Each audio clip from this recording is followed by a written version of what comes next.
At the center of your world is you. When you explore the world of you further, you will always find that you live in relation to others. And from here, a question naturally arises: how to be that best and highest expression of you? You were born with a heart. Your heart is at the center of you. It is like a garden where flowers of no mind grow. And through the heart, you connect with the energy of other humans.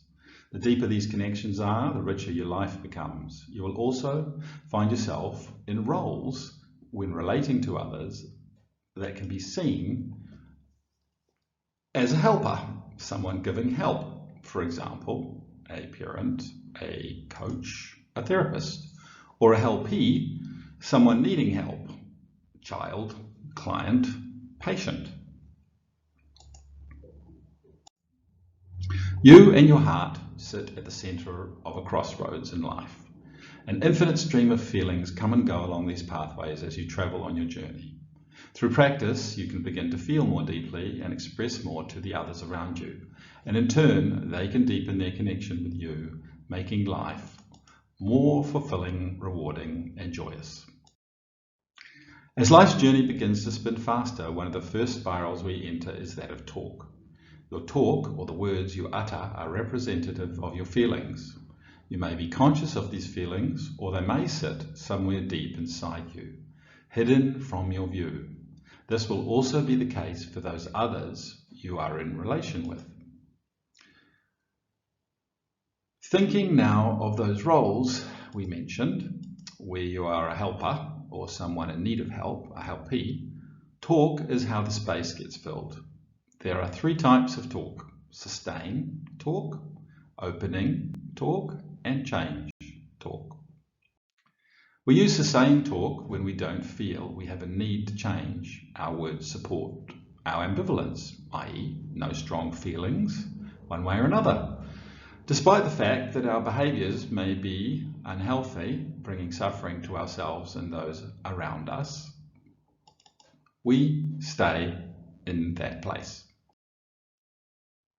When we open to the possibility of change, our words and feelings shift into a new space, like the beauty of a flower opening in the warming light of the morning sun. As the opening begins to bloom fully, we shift our talk into the realm of change. Open questions, affirmations, reflections, and summaries, or ORs for short, are ways that we may act in the role of helper for another person, assisting them to make a positive shift to change talk. They are a practice from a discipline known as Motivational Interviewing. Instead of telling others what to do with their life, it is far more powerful if they have their own insights and take personal responsibility for their journey. Our job is to help them with this process through having a spirit of inquiry. Open questions are those that begin with what, who, where, when, how. For example, how are you feeling? Affirmations provide positive feedback to a person. They show our approval and are a form of praise that reinforce good behaviours. For example, you did a great job of that. We offer reflections to a person in order that they see themselves more fully, a bit like looking at themselves in a mirror, helping them move from sustained talk to change talk. Reflections are powerful and, where possible, should be used with about 7 times greater frequency than open questions, affirmations, and summaries. An example would be, it sounds like you are really wanting to make that change. Summaries give good opportunity for gathering some points together in a conversation to a nice, easy to grasp bundle. For example, I've heard you talk about the need for greater listening, less talking at, and asking more questions. That's a great start on this new journey. The greatest qualities of the heart are love and compassion. If you are a parent, coach, or therapist, your motivation to help others is most likely to be born out of kindness. Watching others suffer can be very challenging, and never more so when the person is in close relationship with you. Working on ourselves and developing greater compassion benefits us, those around us, and the world. There are 6 areas to practice on when we wish to deepen our compassion. First of these 6 is generosity. Without an intention of giving, it is hard to move beyond our own ego and see that other people have needs. Through practicing generosity, we begin to look as others, or can be said like walk a mile in another's shoes. Second comes ethical effort. Efforting can take a lot of energy, so by placing a moral framework or imperative with this, for example, saying to ourselves, I want to do good in the world and not harm others, we have a framework to guide our actions. In the journey of helping others or developing a more compassionate way of being, we will most likely hit the wall of frustration from time to time. When this happens, there is only one course of action that makes sense. Double down on your patience. Trust that what is unfolding will take a path that you may not be able to see completely, and that all will be as it is meant to be. All the previous 3 practices are underpinned by the 4th, perseverance, simply stated by the Dalai Lama as, never give up, no matter what is going on, never give up.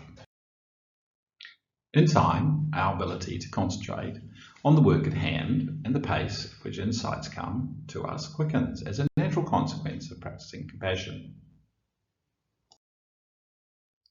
The wisdom of compassion or altruism teaches there is no greater gift to give the universe than our own development. And because of this, we are able to take better care of ourselves, then we can extend this out more fully to others. So always start with your own self-care. Place your hand on your heart and say, my heart is the center of me.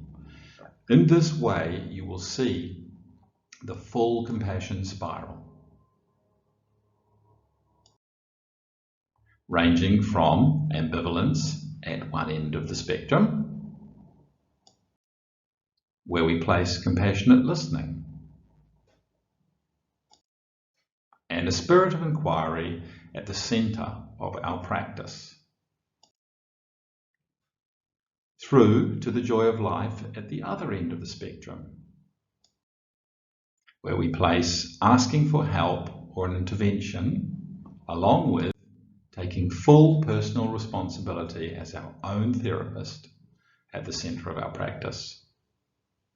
Notice the 3 rings in the compassion spiral all represent a symbol, that of a snake chasing its head, a symbol from Zen.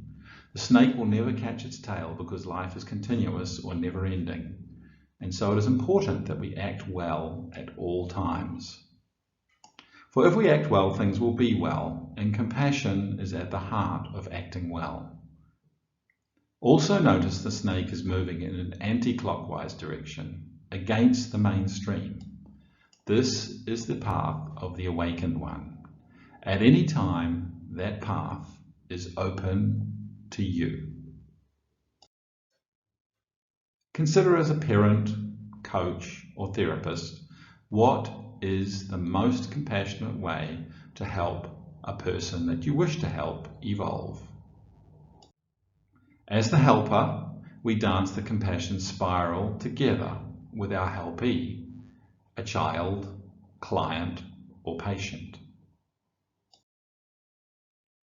Entering through an opening, starting a journey, fully conscious that each of us will evolve as a result of holding the other in this dance. Entering the spiral, always place an intention of kindness in your heart. This is perhaps the single most important thing to remember when working in the compassion spiral.